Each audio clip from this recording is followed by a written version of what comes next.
যে বাংলাদেশ ফেডারেশন যে কাজগুলো নিয়ে। বাংলাদেশ ফেডারেশনের কাজগুলো আপনারা জানেন যে আমরা শুরু করেছিলাম, যদিও কিছু ক্রেডিট দিতে হবে বিগত কমিটিগুলোকে, বাট আমাদের সাফ মেয়েরা সাফে কিন্তু দ্বিতীয়বারের মতো সাফ জয় করেছিল। সেটা হয়েছিল আমাদের কিন্তু কমিটির যাত্রা থেকে শুরু। সেখান থেকে আমরা তরুণদের উৎসবের ক্ষেত্রে আমরা 800টার চেয়ে বেশি ফুটবল খেলার প্রতিযোগিতামূলক মেয়ে এবং ছেলেদের জন্য আয়োজন করেছিলাম, যেখানে যেটা আমরা বারবার বলতে পছন্দ করি যে টেকনাফ থেকে উদেতুলিয়া পর্যন্ত খেলা হয়েছে। খেলাগুলা চরে হয়েছে, খেলাগুলা বিচে হয়েছে, খেলাগুলা কিছু পাহাড়ে হয়েছে, খেলাগুলা কিন্তু সড়কও হয়েছে এবং অফকোর্স মাঠে হয়েছে।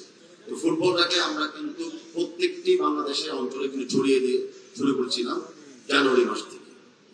জানুয়ারি মাস থেকে আমরা অনেকদিন পরে আন্ডার 15 টুর্নামেন্টে শুরু করেছিলাম, যেটার প্রক্রিয়া এখনো আদিন আছে।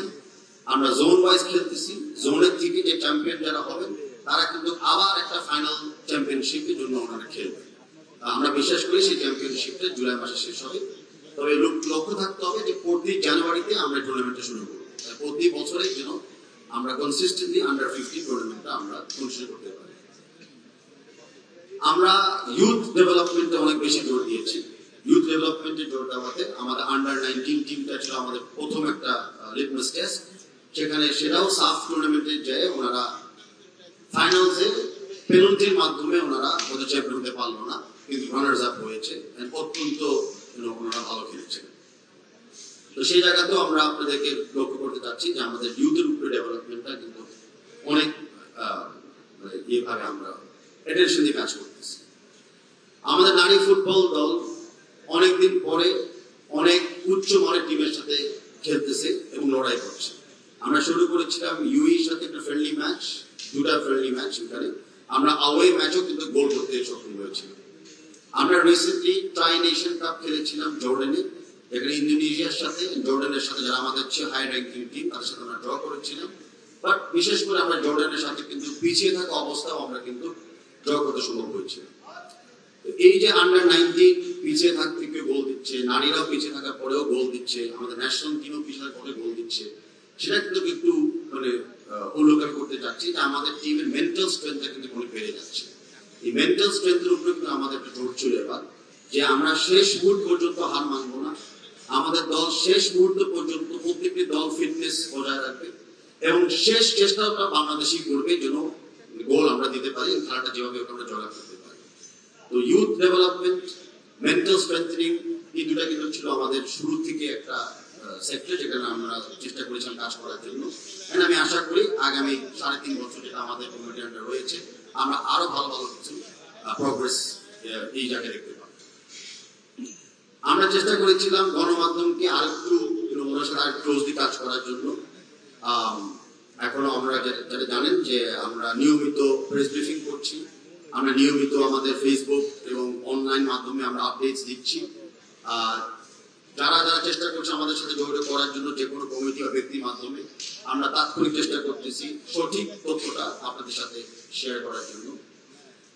ইতিমধ্যে আমাদের কাছে 2টি অভিযোগ এসেছিল অ্যাক্রেডিটেশন কার্ড ইস্যুস নিয়ে। আমরা কিন্তু সেই 2টি অভিযোগের ব্যাপারেও অত্যন্ত অনেক ফাস্ট আমরা ইনভেস্টিগেশন করতেছি এবং আপনাদের জানিয়ে দিব যে আমাদের ফাইনাল রেজাল্টে কি আসে। বাট মেইন অ্যাকশনটা হলো আপনারা অভিযোগ করেছেন, আমরা অভিযোগ আমরা নিয়েছি, এই অভিযোগের মাধ্যমে আমরা আগামীতে আরো ইমপ্রুভ করবো, সেটা আমাদের প্রত্যাশা। আমরা একটা কমপ্লেন পেয়েছিলাম যে মনে হচ্ছে যে কিছু কিছু চ্যানেল বা প্রেস একটু বেশি তথ্য পায় অন্যদের চেয়ে বেশি, ইন্টারভিউজ বেশি পায়। সেগুলো আমরা আমলে নিয়েছি। আমরা ইন্টারনালি খতিয়ে দেখবো যে এরকম কোনো সমস্যা আছে কিনা, নিশ্চয়ই আমরা এমন আচরণ করবো ভবিষ্যতে যেন আপনাদের এই অভিযোগগুলি আর আমাদের আসতে না হয়। আমি আজকে প্রকাশ্যে এই কথাগুলো বলতেছি জানানোর জন্য যে আমরা কোনো তথ্য বা কোনো ইস্যুজ আমরা চাপিয়ে রাখতেছি না, আমরা লুকিয়ে রাখতেছি না, আমরা খোলা মনে সবকিছু আপনাদের সাথে শেয়ার করতে যাচ্ছি। আমাদের কাছে অভিযোগ এসেছিল এন্ড রাইটফুলি সো যে প্রেস বক্স গুলা বা প্রেস যেখানে বসবে সেই জায়গাগুলো স্টেডিয়ামে এখনো কিন্তু মানসম্পন্ন নয়। ধন্যবাদ জানাচ্ছি যে আপনারা সবকিছু উপেক্ষা করেও আমাদের লিগগুলি কভার করেছিলেন, টুর্নামেন্ট কভার করেছিলেন। এন্ড আমরা ডেফিনেটলি আপনাদের কমেন্টস অনুযায়ী আগামী লিগের সময়, আগামী ইন্টারন্যাশনাল ম্যাচের সময় আমরা চেষ্টা করব প্রেস বক্সগুলো এবং সাংবাদিকদের আরো ইন্টারনেট অন্যান্য ফেসিলিটিসগুলোকে যেন আরো ইমপ্রুভ করা যায়। ধন্যবাদ এই কমেন্টগুলি আমাদের আমলে সরাসরি আনানোর জন্য। ফুটবল নিয়ে যে কথা বারবার উঠতেছে, আমাদের কিন্তু বিগত দিনের সাথে স্ট্যান্ডার্ড গুলোকে যদি তুলনা আমরা করি, আমাদের কিন্তু প্রথমে লক্ষ্য রাখতে হবে যে আমাদের কিছু কিছু ট্রেডিশনাল কমপ্লেইন ছিল আমাদের দলকে নিয়ে। সেগুলো ছিল কি, যেগুলো আমরা শেষ মুহূর্তে গোল খেতাম, আমরা শেষ মুহূর্ত পর্যন্ত খেলতে পারতাম না, অনেক সময় ফিটনেসের সমস্যা, অনেক সময় মেন্টাল স্ট্রেংথিং এর সমস্যা। আমাদের ইনফ্রাস্ট্রাকচার ফর দ্য টিম খুবই পোর কোয়ালিটি ছিল, সেটা খানা আমরা বলি বা সেটা জার্সি ইকুইপমেন্ট আমরা বলি বা আমরা মাঠের কথা আমরা বলি, প্রত্যেকটা ফিল্ডে কিন্তু আমরা ব্যাপকভাবে ইমপ্রুভমেন্ট দেখছি। ইনশাআল্লাহ আমি গুণটাকে দেখব।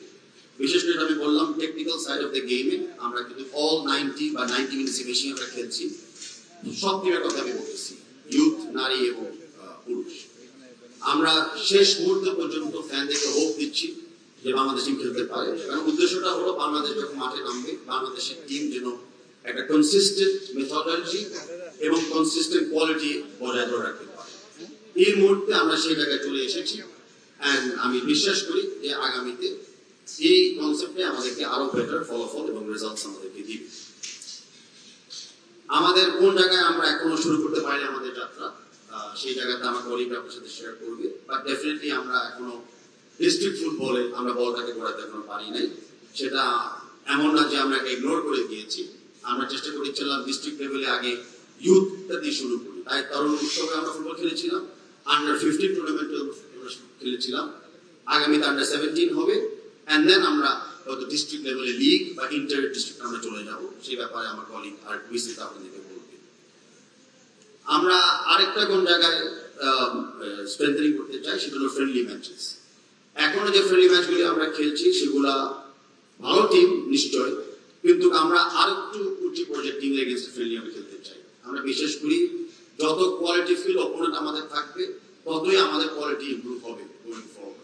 ইতিমধ্যে আপনারা দেখছেন যে আমরা এশিয়ান কাপ কোয়ালিফিকেশন এখনো ফাইট দিচ্ছি, ভবিষ্যতে অলিম্পিক্স কোয়ালিফিকেশন আসবে, এশিয়ান গেমস আসবে, ওয়ার্ল্ড কাপ আসবে।